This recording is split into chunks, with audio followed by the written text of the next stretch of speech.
জয়গুরু রিতায়নী YouTube channel আপনাকে স্বাগত, অভিনন্দন, শ্রদ্ধা, প্রণাম ও পবিত্র আনন্দিত জয়গুরু জানাই। আজকের নিবেদন শ্রী ঠাকুর অনুকূলচন্দ্র কথিত পঞ্চনীতি যজন যাজন ইষ্টভৃতি সস্তয়নী সদাচার। আজকের নিবেদন যাজন চতুর্থ পর্ব। আজকের নিবেদন যাজন চতুর্থ পর্ব। এই পর্বে আলোচনা করব 1. যাজন করতে হলে যজন করতে হয়। 2. আমাদের প্রধান কি করণীয়। 3. তিনটে জিনিস আমাদের করণীয়। 4. যাজনের মতো জিনিস নাই। 5. যাজন সর্বত্র করতে হয়। 6. যাজন জীবনের রসায়ন। 7. যাজন হলো দৈনন্দিন জীবন চলার পর। 8. মানুষের বৈশিষ্ট্য বুঝে যাজন করা লাগে। 9. যাজন করেও তো অনেকের দুঃখ ঘটে যায়। ভুল বললাম, যাজন করেও তো অনেকের দুঃখ ঘটে না। যে কথাগুলো বলবো যাজন, এটা আমার কথা নয়, অন্য কারোর কথা নয়। কথাগুলো সম্পূর্ণ পরম প্রেমময় শ্রী ঠাকুরের শ্রীমুখ নিঃসৃত কথা। তার কথা জানবো যাজন কি, এটা অন্য কেউ বোঝাচ্ছে না, যে আমাদের প্রত্যেকেরই শোনা উচিত। আমরা যে শুনবো, হয়তো আমি পাঠ করছি কিন্তু কথাগুলো শ্রী ঠাকুরের। শুরু করছি আজকের নিবেদন যাজন চতুর্থ পর্ব। 1. যাজন করতে হলে যজন করতে হয়। শ্রী ঠাকুর বললেন, যাজন যদি নিত্য করণীয় হয় এবং তা যদি কেউ করে, তাকে বাধ্য হয়ে কিছুটা যজন করতে হয়, নইলে যাজন করার সম্বেগ ও সম্বল দুই ক্ষীণ হয়ে পড়ে। যাজন একটা মস্ত জিনিস। গীতায় আছে, জানতি মত যাজিনো হফি মাম, আমাকে যারা যাজন করে তারা আমাকে পায়। যেখানে মানুষ যাজনশীল হয় সেখানে ধর্মপ্রাণতা দিন দিন স্থবিরত্ব প্রাপ্ত হয়। ভুল বললাম, যেখানে মানুষ যাজনশীল নয় সেখানে ধর্মপ্রাণতা দিন দিন স্থবিরত্ব প্রাপ্ত হয়। তাই পারিবারিক জীবনে পর্যন্ত যজন যাজনের আবহাওয়া সৃষ্টি করা দরকার। 2. আমাদের প্রধান কি করণীয়। আমাদের প্রধান করণীয় কি, সেই সম্পর্কে কথা উঠল। শ্রী ঠাকুর বললেন, মহাপুরুষরা যুগে যুগে একই কাজের উপর জোর দিয়ে গেছে। সে কাজ হলো লোকসংগ্রহ। লোকসংগ্রহ মানে to make the people integrated to a common ideal, জনগণকে একাদর্শে সঙ্গত করে তোলা। এই কাজ বাদ দিয়ে যত কাজই করা হোক যাক না কেন, তা ধোপে টিকবে না। তাই যাজন খুব করা লাগে। যাজন এক পরম সাধন।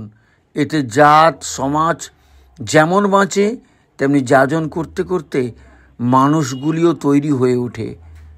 তাই আছে, জানতি মত যাজি নফি মাম, আমার যাজনকারীরা আমাকে পায়। যাজন নিয়মিতভাবে করতে থাকলে তা ইষ্টের স্মরণ, মনন, জপ ধ্যান, ভরণ পূরণ, সেবার স্পৃহাও জাগিয়ে তোলে।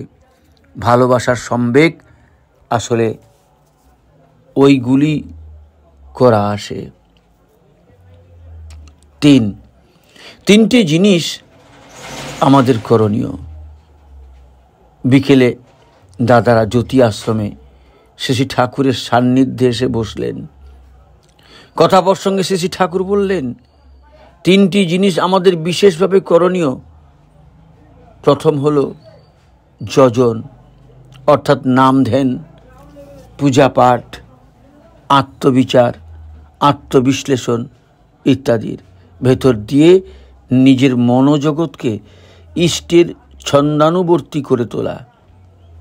দ্বিতীয়টি হলো যাজন, অর্থাৎ পরিবেশকে ইষ্টের ভাবে ভাবিত করে তাতে যুক্ত করে তোলা।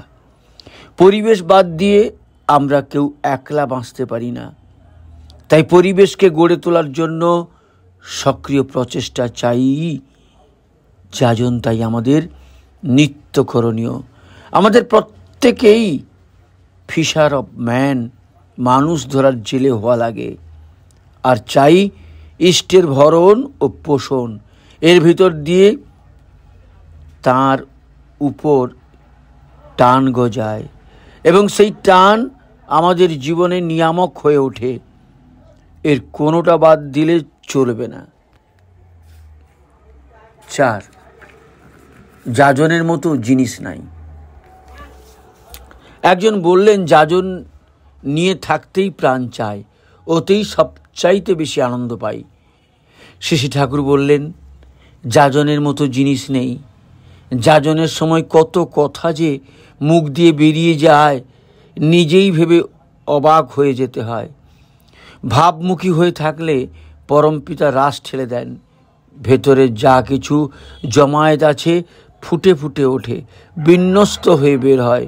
মুকং করতি বাচালং পঙ্গুং লঙ্ঘয়তে গিরিং যৎকৃপা তামহং বন্দে পরমানন্দ মাধবম। যাজনের সময় মনে হয় ভগবান আমার বুকে এসে বাসা বেঁধেছেন, তিনি আমাকে নিয়ে তার কথা কইয়ে নিচ্ছেন। প্রকৃত যাজনে যাজক ও যাজিত উভয়ই উদ্দীপ্ত হয়ে ওঠে, উল্লসিত হয়ে ওঠে, উপভোগ উচ্ছল হয়ে ওঠে। মনে হয় জীবনে এত সুখও ছিল। হায়, সে কি সুখ! হাতে লয়ে জয়ে তুরি জনতার মাঝে ঝাঁপায়ে পড়িতে, রাজ্য ও রাজা ভাঙিতে গড়িতে, অত্যাচারের বক্ষে পড়িয়া হানিতে তীক্ষ্ণ ছুরি। মানুষকে ইষ্টমুখী করে তোলায়, তার অসৎ যা কিছুকে সুনিয়ন্ত্রিত করে তোলায়, মোড় ফিরিয়ে দেওয়ায় যে কি আনন্দ তা বলে শেষ করা যায় না। এতে যেন আমি পেলাম আমার জীবনকে আরও করে। যাজন যেমন করবেন, বক্তৃতা তেমনি অভ্যেস করবেন। আপনি বক্তৃতা তো খুব ভালো করেন শুনেছি। বক্তৃতা করার সময় শ্রোতাদের মুখের দিকে ভালো করে চেয়ে দেখতে হয়। তাদের ধারণা কি, সমস্যা কি, চাহিদা কি, সংস্কার কি, জ্ঞানের পরিধি কতখানি ইত্যাদি আঁচ করে নিয়ে বক্তৃতার মধ্যে নানা রকমের ঢেউ তুলতে হয়, যাতে প্রত্যেকের মন বলে ওঠে, এই জিনিসই তো আমার চাই। যাজন ও বক্তৃতা এখন হবে যে তাতে দীক্ষার কথা বলবো না, অথচ মানুষ দীক্ষার জন্য পাগল হয়ে উঠবে। তার যেন তখনই দীক্ষা না পেলে চলছে না, এমনতর হওয়া চাই। মানুষকে শুধু আবেগদীপ্ত করে তুললেই হবে না, তদনুযায়ী কর্মপ্রবণ করে তুলতে হবে। তাকে বিহিত কর্মে নিরত করে তুলে তাতে কৃতি করে তুলতে হবে। ক্রমান্বয়ে প্রেরণায় ইষ্টানুকর্ম নিরত রেখে মানুষগুলিকে বাড়িয়ে তুলতে হবে। কেউ যেন ঢলে পড়ার অবকাশ না পায়। চেতিয়ে ঊর্ধ্বধন মুখর রাখতে হবে সকলকে। 5, যাজন সর্বত্র করতে হয়। একজন বললেন, আশ্রমে নিজেদের মধ্যে যাজন করব কাকে? এখানে প্রত্যেকেই তো আপনার কথা জানে। শ্রী ঠাকুর বললেন, যাজন সর্বত্র করতে হয়। পরিবারে পরিবারে যাজন সবচেয়ে বেশি দরকার। যাজন মানে তো উপদেশ দেওয়া নয়। ইষ্টকে ভালোবাসলে সব ব্যাপারেই সহজভাবে ইষ্টের কথা এসে পড়ে। ইষ্ট প্রসঙ্গেই যাজন লক্ষ্য রাখতে হয়। পরিবার পরিবেশের প্রত্যেকেই যাতে ইষ্টকে জীবনে মুখ্য করে নিজের কর্মনিঃসৃত ফল নিয়ে বা ফল দিয়ে তাকে তুষ্ট, তৃপ্ত ও নন্দিত করে তুলতে চেষ্টা করে। এই অ্যাক্টিভ আর্চ সক্রিয় আকুতি হলো আনন্দ ও উপভোগের প্রাণ। সবসময় নিজে ওই উদগ্র আগ্রহ নিয়ে চলতে হয় ও পরিবেশকেও ওইভাবে ভাবিত করে তুলতে হয়। নিজেকে সন্দীপ্ত রাখার জন্যই যাজন প্রয়োজন। সব কিছুর মধ্যে তাকে নিয়ে যদি ব্যাপৃত না থাকি তবে জীবনটা কাটাবো কি নিয়ে? তার থেকে বিচ্ছিন্ন হলেই অশান্তি, জ্বালা, যন্ত্রণা। আমি তাই কই, তোমরা ঘর সংসার সব করো, কিন্তু তাকে নিয়ে, তার জন্য জীবন, তার জন্য সংসার, তার জন্য সমাজ হলে যাজন স্বাভাবিক হয়ে ওঠে। অনুরাগ থাকলে যাজন মুখরতা ফুটে উঠবেই। আর বাইরে থেকে দীক্ষিত অদীক্ষিত যারাই আসুক তাদের সঙ্গে ভালো করে আলাপ আলোচনা করা লাগে। আশ্রম থেকে ঘুরে গেলে একটা মানুষ যদি নূতন জীবন না পায় তাহলে তোমরা করলে কি? ছোট হোক বড় হোক যেই আসুক তাকে যথাযোগ্য আদর আপ্যায়ন করতে হয়। তোমাদের ব্যবহারে যেন প্রত্যেকের প্রাণ ঠান্ডা হয়ে যায়। নিজে থেকে আগ্রহ সহকারে মানুষের কাছে এগিয়ে যেতে হয়, খোঁজখবর নিতে হয়, কথাবার্তা বলতে হয়। এই অভ্যেস তোমাদের খুব কম। এতে তোমরাও বঞ্চিত হও, অন্যেও বঞ্চিত হয়। ফল কথা, মানুষকে আপন করে নেবার সুযোগ কখনো হারাতে নেই। আবার তোমরা কয়েকজন মিলে যদি আশ্রমের বাড়ি বাড়ি যাও, ঘোরাফেরা করো, ঘরোয়াভাবে সেবা সাহায্য আলাপ আলোচনা করো, তাহলে দেখবে আশ্রমের মধ্যে একটা নতুন হাওয়া খেলতে থাকবে। 6. যাজন জীবনের রসায়ন। স্বাস্থ্যের উপর যাজনের প্রভাব সম্পর্কে কথা হচ্ছিল। শ্রী ঠাকুর বললেন, যাজনের মতো টনিক বা রসায়ন আর কিছু নেই। এ একেবারে এক্সপেরিমেন্টাল ফ্যাক্ট, পরীক্ষিত সত্য। খুব শীর্ণ মানুষও যে তার যদি ওই নেশা ধরে, এমন একটা ভাইটাল ইলেশন বা প্রাণদ উল্লাস হয় যে শরীর আপনা আপনি সেরে উঠতে থাকে। 7. যাজন হলো দৈনন্দিন জীবনের চলার পথ। শ্রী ঠাকুর যাজন সম্পর্কে বললেন, যাজন হলো দৈনন্দিন জীবন চলার পথ বাতলে দিয়ে ইলেটেড বা উদ্দীপ্ত করে অ্যাক্টিভলি আইডিয়ালে ইন্টারেস্টেড মানে সক্রিয়ভাবে আদর্শে অনুরক্ত করে তোলে। ঠাকুরের কথা কোয়া লাগে শেষে। আগেই যদি বলতে শুরু করো ঠাকুর না হলে কিচ্ছু হবে না, সেটা তোমার পক্ষে সত্য হলেও তার কাছে কি? যাই করো না কেন তা প্রবলেমের বা সমস্যার মধ্য থেকে যেতে হবে। সেখান থেকে গেঁথে তোলা লাগে, তবেই শক্ত হয়। দেখেন না, ভিত থেকে লোহা দিয়ে গেঁথে তুললে কেমন শক্ত হয়। যে সেখানে যা নিয়ে আছে তা থেকে আরম্ভ করতে হবে। তোমার প্রতি ইন্টারেস্টেড বা অনুরক্ত হওয়ার সঙ্গে সঙ্গে তোমার আইডিয়ালে বা আদর্শে ইন্টারেস্ট বা অনুরক্ত হবে। 8. মানুষের বৈশিষ্ট্য বুঝে যাজন করা লাগে। একজন জিজ্ঞাসা করলেন, যাজন করা লাগে তো মানুষের বৈশিষ্ট্য বুঝে?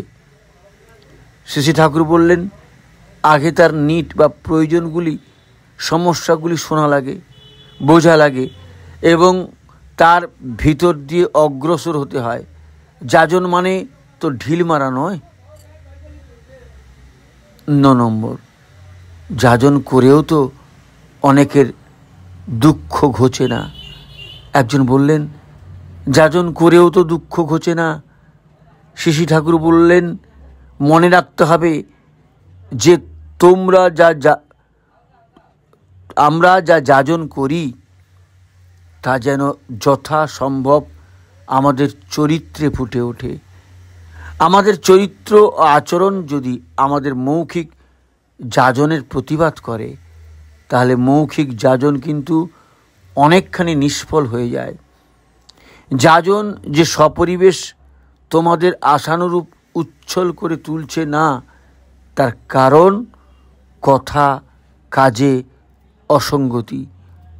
আর প্রত্যাশাপীড়িত যাজন সেবা নিজেই দৈন্যদুষ্ট, তাই তা দৈন্য দূর করতে পারে না। জয়গুরু। কত সুন্দর কথা শ্রী ঠাকুর বললেন। সবাই মন দিয়ে শুনবেন, পারলে শেয়ার করবেন। পরমপিতার আতুল চরণে আপনাদের সবার মঙ্গল প্রার্থনা করি। জয়গুরু। বন্দে পুরুষোত্তমম।